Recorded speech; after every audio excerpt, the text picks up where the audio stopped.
오늘 우리가 함께 묵상할 하나님의 말씀은 에베소서 2장 19절에서 22절 말씀입니다. 말씀의 은혜를 나누기 전 먼저 카리스를 준비해 주시기 바랍니다.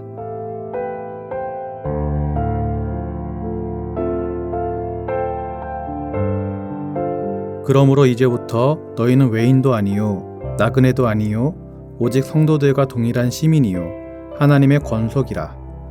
너희는 사도들과 선지자들의 터 위에 세우심을 입은 자라. 그리스도 예수께서 친히 모퉁이돌이 되셨느니라. 그의 안에서 건물마다 서로 연결하여 주 안에서 성전이 되어가고 너희도 성령 안에서 하나님이 거하실 처소가 되기 위하여 그리스도 예수 안에서 함께 지어져 가느니라. 아멘.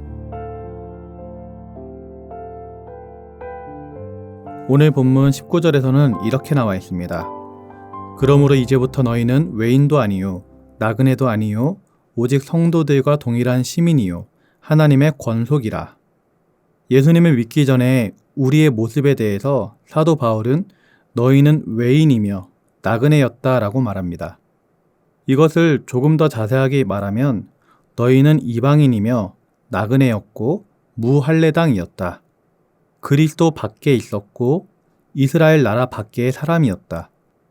약속의 언약들에 대해서는 외인들이었고 세상에 소망이 없던 자들이며 하나님도 없는 자들이었다라는 것입니다. 사도 바울이 이렇게 과거를 들추는 이유는 무엇일까요?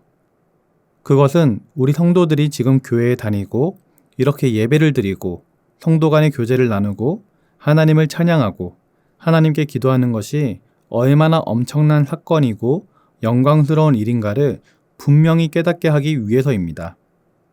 좋은 것도 너무 많거나 자주 반복되면 좋은 법을 모릅니다. 여러분들 중에 혹시 신앙이 시들해지신 분들이 있으십니까? 기쁨과 감사보다는 나도 모르게 불평과 불만이 나오는 분들이 계시진 않습니까? 그렇다면 성도님들의 과거를 되돌아보시기 바랍니다. 우리가 어떤 상황 가운데서 구원을 받았는지, 만약 내가 예수를 믿지 않고 살았다면 지금 과연 나는 어떻게 살고 있을 것인지, 그리고 나중에는 어떻게 될지 한번 상상해 보시기 바랍니다. 그러면 우리가 받은 은혜가 얼마나 큰지 다시 한번 확인할 수 있을 것입니다.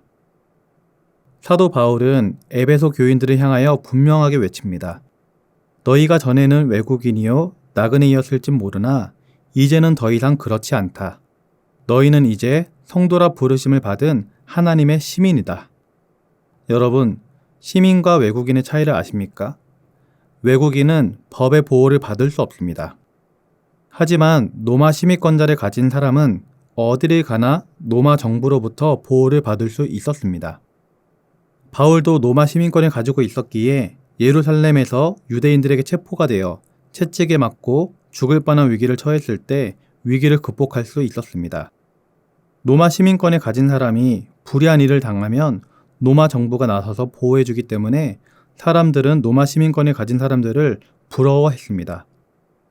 그래서 로마 시대의 사람들은 로마 시민권이 자기의 신분과 안전을 보장해주기 때문에 많은 돈을 들여서라도 로마 시민권을 사기도 하였습니다. 마찬가지로 우리에게도 시민권이 있습니다. 바로 하늘나라의 시민권입니다.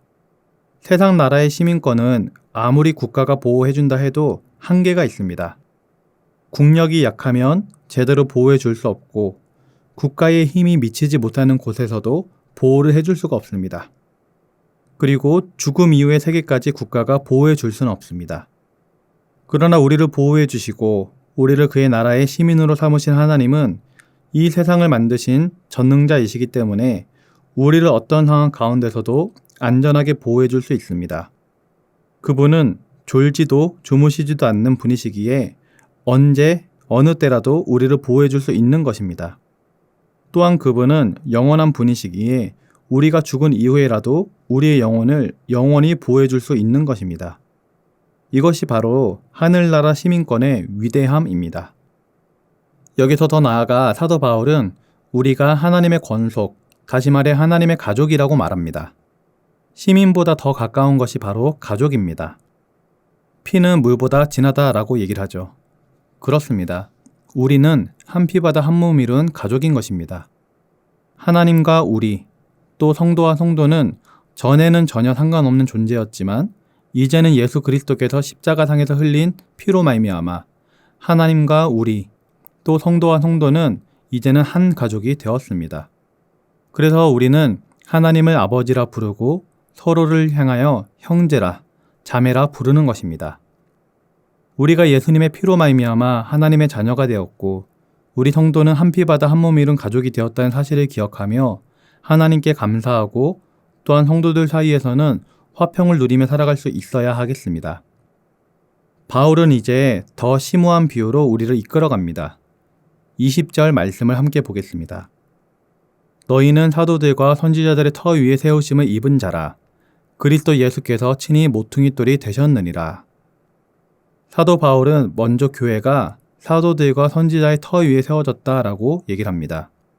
사도와 선지자의 터는 무엇을 말합니까? 사도와 선지자가 했던 일은 하나님의 말씀, 복음을 전하는 일이었습니다. 따라서 사도들과 선지자들의 터 위에 세워졌다라는 것은 하나님의 말씀 가운데 교회가 세워졌다라는 것을 말하는 것입니다. 그리고 이어지는 말씀에서는 예수님께서 친히 모퉁이돌이 되셨다라고 말씀합니다. 하나님의 말씀은 교회의 기초가 되셨고 예수님은 교회의 가장 중요한 기둥이 되셨습니다. 교회를 건축하기 위해서는 하나님의 말씀과 예수 그리스도를 중심에 두고 이제 벽돌을 쌓고 지붕을 올리며 건축을 해나가야 하는 것입니다. 교회가 온전히 완성이 되느냐, 되지 못하냐는 이제 교회를 세워나가는 성도들에게 달려있는 것입니다. 바울은 교회를 온전히 세워갈 수 있는 방법을 우리에게도 가르치고 있습니다. 22절 말씀을 보겠습니다. 너희도 성령 안에서 하나님이 거하실 처소가 되기 위하여 그리스도 예수 안에서 함께 지어져 가느니라. 우리의 힘으로 하나님이 거하실 처소를 온전히 건축할 수는 없습니다. 그러나 우리가 성령님을 의지하여 살아간다면 성령 안에 거하기 때문에 하나님의 처소를 온전히 건축할 수 있게 되는 것입니다. 우리는 하나님의 한없는 사랑과 예수님의 희생으로 말미암아 이제는 하늘나라의 시민권자가 되었고 하나님의 자녀가 되었습니다. 이제는 성령님을 의지하며 성령님께서 이끄시는 대로 삶을 살아야 하는 것입니다. 말씀과 진리 되신 예수님을 믿음의 중심에 두고 성령님의 음성에 예민하게 반응하며 살아가는 삶이 하나님의 뜻대로 살아가는 삶이며 하나님이 거하실 처소를 짓는 아름다운 모습이 되는 것입니다. 오늘 말씀을 통해 내가 어떤 존재인지를 다시 한번 생각하며 은혜를 입은 자녀로서 무엇을 해야 할지 또 어떻게 살아가야 할지를 깨닫는 성도님들 되시길 주님의 이름으로 기도드립니다. 기도하겠습니다. 사랑의 하나님 아버지, 감사합니다. 죽을 수밖에 없었던 저희를 하나님 나라의 시민권자로 세워주시고 또 하나님의 자녀로 또 한 가족으로 불러주시니 감사를 드립니다. 이제 하나님의 말씀 그리고 진리 되신 예수님과 더불어 하나님이 거하시는 아름다운 성전을 짓는데 일조하기를 소망합니다. 나의 연약함이 드러나지 않게 하시고 오직 성령님께서 함께하여 주시고 성령님께서 인도하여 주셔서 하나님께 영광이 되는 삶을 살게 하옵소서. 감사를 드리며 예수님의 이름으로 기도드립니다. 아멘. 하늘에 계신 우리 아버지, 아버지의 이름을 거룩하게 하시며 아버지의 나라가 오게 하시며 아버지의 뜻이 하늘에서와 같이 땅에서도 이루어지게 하소서. 오늘 우리에게 일용할 양식을 주시고 우리가 우리에게 잘못한 사람을 용서하여 준 것 같이 우리 죄를 용서하여 주시고 우리를 시험에 빠지지 않게 하시고 악에서 구하소서. 나라와 권능과 영광이 영원히 아버지의 것입니다. 아멘.